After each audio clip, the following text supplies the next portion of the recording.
কলকাতার শোভাবাজার বৈঠকখানা বাজারের মতোই প্রাচীন এই নতুন বাজার। রাজা রাজেন্দ্র মল্লিক এই বাজারের পত্তন করেছিলেন। 1850-51 সাল নাগাদ মাখনলাল দাস নামে সদ্য কৈশোর পেরোনো বর্ধমানের এক যুবক নতুন বাজারে একটি মিষ্টির দোকান তৈরি করেছিলেন। বাঙালির রসনায় মিষ্টান্নের যে যোগান বহু প্রাচীন সময় ধরেই অব্যাহত আছে, মাখনলালের মিষ্টি তার এক উল্লেখযোগ্য উপকরণ। নমস্কার, বাঙালির ভুরিভোজে আরো একবার আমি মীর। আর আজ যে জায়গায় এসেছি দেখে বুঝতে পারবেন আপনারা কতটা ঐতিহ্যে ভরা। আমার পেছনে যে রাস্তাটি রয়েছে এই রাস্তাটিকে আগে বলা হতো অপার চিতপুর রোড, মানে আপার চিতপুর রোড। পরে এটার নাম হয় রবীন্দ্র সরণি। আমার বাঁ দিকটা, মানে রাস্তা দিয়ে যদি বেরিয়ে বাঁ দিকটায় যায়, সেদিকে হলো জোড়া সাঁকো। শুনেছি রবীন্দ্রনাথ ঠাকুর স্বয়ং এই যেখানে যাব সেখানে এসে মিষ্টি খেয়ে গেছেন।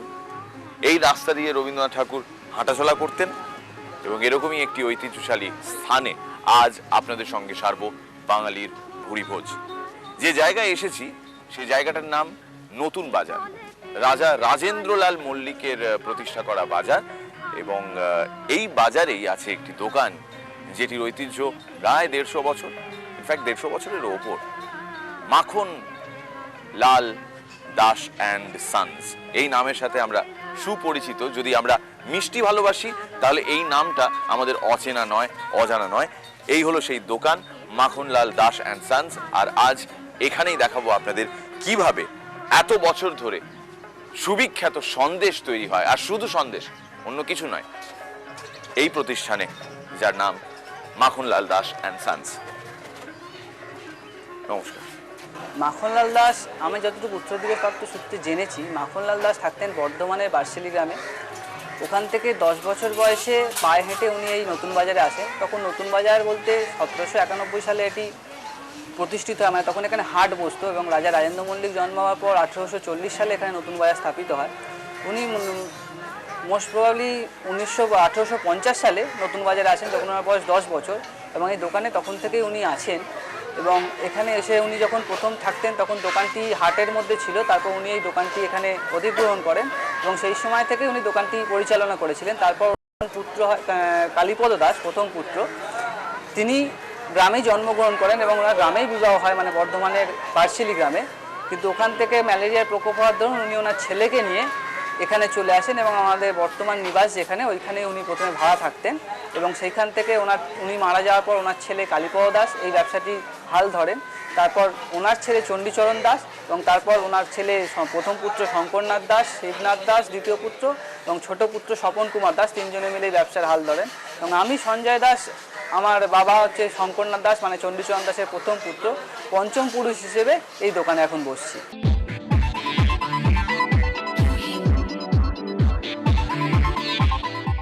মাখনলাল দাসের মিষ্টি বলতে শুধুই সন্দেশ। কলকাতার প্রাচীনতম মিষ্টি দোকানগুলোর এ এক বড় গুমর। সন্দেশ ছাড়া তারা কিছুই তৈরি করেন না। নকুননন্দীর দোকানেও এমনটা আমরা দেখেছি। মাখনলালের আমলে যে সন্দেশগুলো তৈরি হতো তার অনেকগুলোই এখন তৈরি হয় না, কিন্তু সেই ছাপগুলো আছে।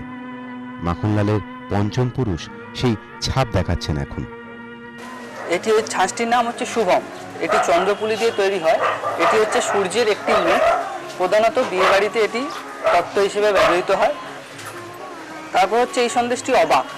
এটি রাজা রাজেন্দ্র মল্লিকদের বাড়িতে যেত এবং অন্যান্য সব খরিদ্দাররাও নিতেন, কিন্তু এখন শুধুমাত্র খালি রাজেন্দ্র মল্লিকদের বাড়িতেই এই সন্দেশটি যায়। এই ছাঁচটি হচ্ছে কামরাঙা। কামরাঙা যে ফল আছে সেই ফলের অনুকরণেই এই ছাঁচটি তৈরি। এটি হচ্ছে আতা। এই আতা সন্দেশটিও আতা ফলের অনুকরণেই তৈরি। এটি নারকোল দিয়ে তৈরি, নারকোল এবং পেস্তা দিয়ে এই চন্দ্রপুলি বড় ছাঁচটি। এটি হচ্ছে আশীর্বাদ। যখন বিবাহ বাড়িতে শুভ আশীর্বাদে এইটি ব্যবহৃত হয়। আর তারপর হচ্ছে কেক। কেক সন্দেশের এই ছাঁচটি এখনও কেক সন্দেশ আমাদের তৈরি হয়, কিন্তু এই ছাঁচটি সেই সময়কার। ছাঁচটির নামই কেক। তারপর আসছে এই মৎস্য। যেহেতু বাঙালি বাড়িতে মাছ খুব শুভ, সেই জন্য বিয়েবাড়ির তত্ত্বে এই মাছটি হচ্ছে একদম প্রয়োজনীয়, মানে দিতেই হবে। সেই জন্য এই মাছেরটি কড়া পাকের তৈরি হয় এবং এতে 1.5 থেকে 2 কিলো সাইজের মাছ এই ছাঁচ দিয়ে তৈরি হতো এবং এখনও তৈরি হয়। এই পাকটা তৈরি করতে 15 মিনিট লাগবে। 15 মিনিট পর আমি নিচে নামতে দেবো, ও ওখান থেকে বীজ দিয়ে ওপরে দিয়ে আসবে। উপরে পাটাগোড়া কারিগর এটাকে তিলক তৈরি করবে, কেউ আতা তৈরি করবে, মনোহরা তৈরি করবে, যেটা দোকানে লাগে সেটা তৈরি করবে। ক্যাডবেরি চকলেট, ড্রিঙ্কিং ক্যাডবেরি, আমরা এটা একটা সন্দেশের মধ্যে পাইল করে এটা আমরা চকলেট সন্দেশ বলি। এবং আমাদের এখানে অল্প অল্প স্যাম্পেল হিসেবে কিছু করে রাখি, কাস্টমার এসে 10-15 মিনিট বসলে আমরা সঙ্গে সঙ্গে বসে 5-7 কেজি 10 কেজি মাল আমরা এখানেই সঙ্গে সঙ্গে আমরা তৈরি করে দিই। এই কেউ যদি ধরুন রাত্রি বেলা 12টার সময় এসে অর্ডার দেয় যে আমার রাত্রি 8টার সময় মালের দরকার, তাহলে তাকে মোটামুটি আমরা 50 কেজি মাল রাত্রি 8টা থেকে 9টার মধ্যে দিয়ে দেবো। মোটামুটি ধরুন সন্দেশ তো অনেক রকম আইটেম আছে, আমরা এখানে এক কর থেকে নাম আমরা বলতে চাই। এই যেমন কেক সন্দেশ আছে, প্যাটিস সন্দেশ আছে, আতা আছে, রাতাবি আছে, চকলেট আছে, জল ভরা আছে।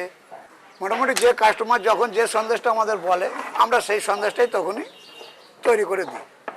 উনি যেরকম বানাইতেন সেরকমভাবে আমরা তো বলতে পারবো না, কেন অতদিন ওনাকে আমরা দেখিই নেই। ধরুন ওনার নাতিকে আমরা দেখেছি, ওনার নাতির আমলে আমরা কাজে লেগেছি। এবার মাখনবাবু যে ছিলেন তাকে আমরা দেখেও নাই, তার বাবাকেও আমরা দেখি নাই, ফলে বলতে পারবো না তিনি কেমন সন্দেশ বানাইতেন বা কী বানাইতেন। মোটামুটি আমাদের হাতের কাজ আমরা যেটুকু শিখেছি সবকটাই মোটামুটি আমরা ভালোই বানাই, খারাপ কোনোটা বানাই না। তবে এখানে যেটা আমাদের সব থেকে বেস্ট ফেমাস এখন চলছে তাতে চকলেট সন্দেশ এবং আইসক্রিম সন্দেশ। আমরা যে ছোটোবেলা থেকেই সন্দেশ খাই মাখনের, মাখনলাল দাসের সন্দেশ খুব বিখ্যাত এই এলাকা। এক এলাকা কেন, কলকাতা সহ পশ্চিমবঙ্গের বহু জায়গা থেকে এখানে লোক আসে। আমার তাছাড়া আমার বাবা নিয়মিত খরিদ্দার ছিলেন এই দোকানে। আমার দাদুর জন্ম এবং মৃত্যুদিন একই দিনে 6ই আগস্ট মনে আছে ছোটোবেলায়।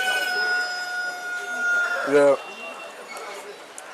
ওই দিনটায় আমাদের একটা বড় থালা ছিল, পেতলের দুটো বড় থালা, যা ডায়ামিটার প্রায় 20-22 ইঞ্চি হবে এবং থিকনেস প্রায় কমপক্ষে 4-5 ফুট। সেই দুধ সন্দেশ এখান থেকে যেত। সেই 6ই আগস্ট দিনটা প্রতিপালিত হতো, দাদুর জন্ম মৃত্যুদিন। এখানকার কেক সন্দেশ এবং জল ভরা তালশাঁস এবং আইসক্রিম সন্দেশ সর্বোৎকৃষ্ট। মানে সন্দেশের মধ্যে সন্দেশত্ব আছে এটুকু বলতে পারি। এই সন্দেশের মধ্যে মিষ্টতা কম এবং ছানার যে কোয়ালিটি উৎকৃষ্ট। মানে যদিও আমার বাবার আমলের যে ছানা, সেই ছানা এখন শুনেছি আসে না, সেরকম দুধ কোয়ালিটি পাওয়া যায় না, তবু তারই মধ্যে অনেকটা মানে স্ট্যান্ডার্ড মেনটেন করেন, এটুকু বলতে পারি। মাখনলালের মতো এ হেন মিষ্টির দোকান কলকাতায় আর নেই। এ দোকানের প্রাচীনতা যত, গল্পও তত। এদের ভাবনা কি, ভবিষ্যৎ পরিকল্পনা কি, এসব নিয়ে এবার একটু কথাবার্তা। আমরা যদি উত্তর কলকাতা থেকে বেরোই হ্যাঁ। আর যদি দক্ষিণের দিকে যাই তাহলে সেখানে অনেক বড় বড় মিষ্টির দোকান রয়েছে, হ্যাঁ। ঝাঁ চকচকে, দারুণ সব কাঁচের দরজা, এয়ার কন্ডিশন দোকান। সেই দোকানগুলোতে এই আধুনিক টেস্ট তো সবসময় বদলাচ্ছে, সেটা প্রত্যেকের ক্ষেত্রে, ফ্যাশনের ক্ষেত্রে যেমন খাবার দাবারের ক্ষেত্রেও তাই। তো নানান ধরনের হাইব্রিড মিষ্টি উঠে এসেছে, এক্সপেরিমেন্টেশন, নতুন নতুন ভ্যারাইটি আনা। তো এরকম কিছু কি তোমরাও করেছো? হ্যাঁ, আমাদের অবশ্যই হয়েছে, কিন্তু দেখুন বেসটা সমান। সন্দেশ দুরকম, শুধু সন্দেশ দুরকম, কড়া পাক আর নরম পাক। এর ওপর আপনাকে সমস্ত কিছু, যা কিছু কারিগরি এর ওপর আপনাকে করতে হবে। সেই সমস্ত কড়া পাক এবং নরম পাকের আমরা আরও কিছু ডিফারেন্সিয়েশন করছি। যেমন এখন যেমন হাইব্রিড যুগে জ্যাম, জেলি এই সমস্ত সন্দেশের মধ্যে রেখে সন্দেশটাকে আরও যদি নতুনভাবে কিছু করা যায় সেরকমভাবে আমরা চেষ্টা করেছি। এবার এই যে হাইব্রিড ধরনের মিষ্টি তোমরা করছো, সেটা কি শুধুই সন্দেশের ক্ষেত্রে, মানে সন্দেশের বাইরে বেরোচ্ছ না? না, আমাদের এটা ধরুন গর্ব বলতে পারেন, আমাদের পরম্পরাও বলতে পারেন। আমরা প্রথম থেকে আজ 150 বছরের ওপর হয়ে গেল সন্দেশ নিয়েই ব্যবসা করে এসেছি।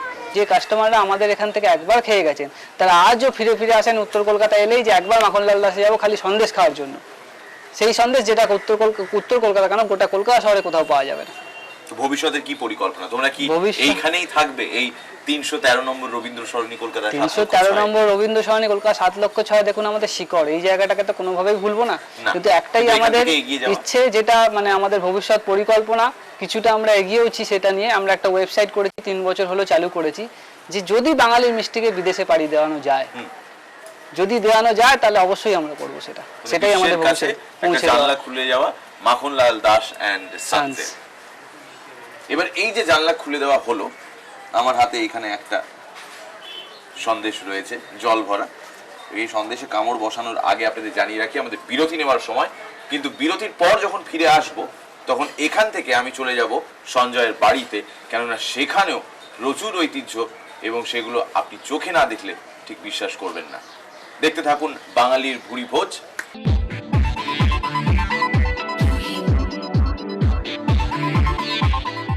বিরতির পর আপনারা দেখছেন বাঙালির ভুরি ভোজ। বিরতির আগে আপনাদের দেখিয়েছিলাম শ্রীযুক্ত মাখনলাল দাস যে জায়গাটিতে তার মিষ্টান্ন ব্যবসা প্রতিষ্ঠা করেন সেই ঘরটি। আর এবার এসেছি 19 নম্বর টাগোর কাসল স্ট্রিটে তার সেই বাড়িতে যেখানে তিনি থাকতেন। এই মিষ্টির দোকানের প্রাচীনতা এতই এবং আভিজাত্য এতই যে পরিবারের লোকেদের তাতেও খানিকটা গুমর।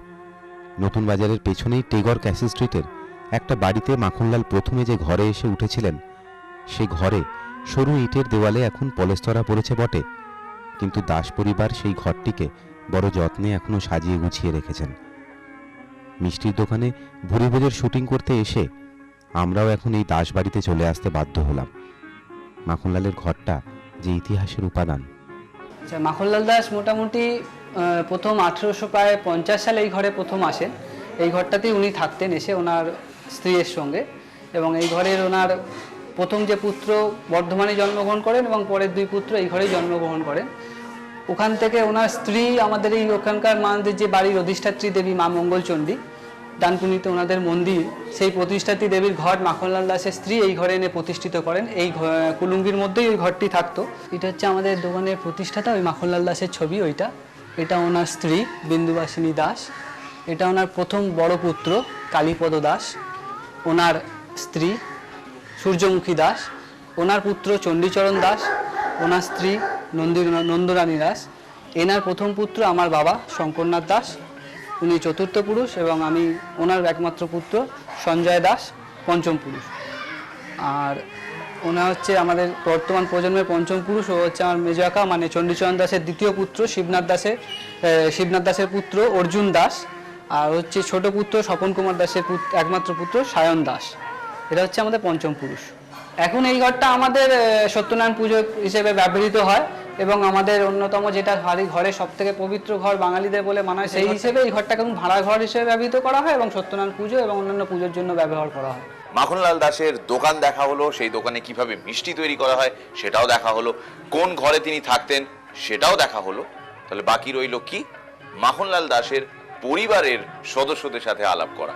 সঞ্জয়ের সাথে আগেই আলাপ হয়েছে। সঞ্জয় এখানে এসো, বসো। এবার সঞ্জয় আলাপ করিয়ে দেবে। সঞ্জয় শুধু নিজের বউয়ের সাথেই আলাপ করিয়ে দিও না, বাকিদের সঙ্গেও একটু আলাপ করিয়ে দিও, ঠিক আছে?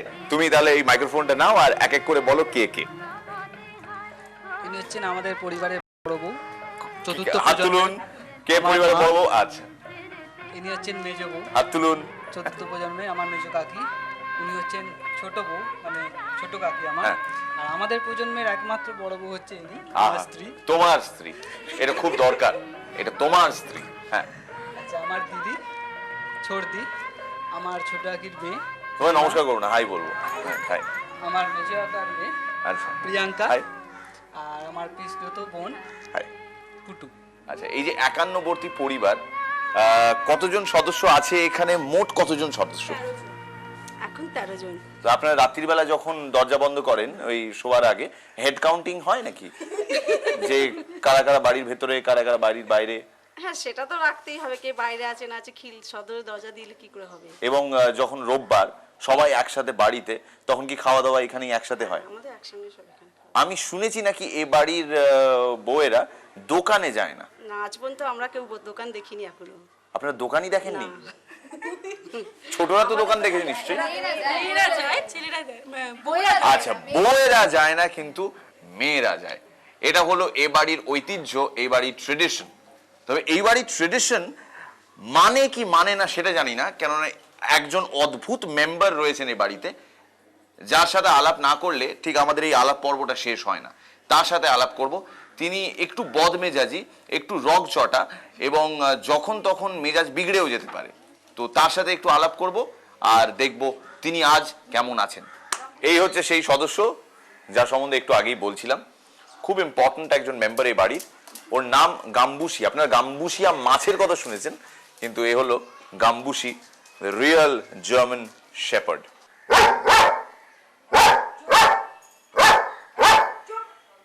আমার ধারণা ও বলার চেষ্টা করছি প্রত্যেক রোববার দেখতে ভুলবেন না আকাশ বাংলায় বাঙালির ভুরিভোজ, তাই তো?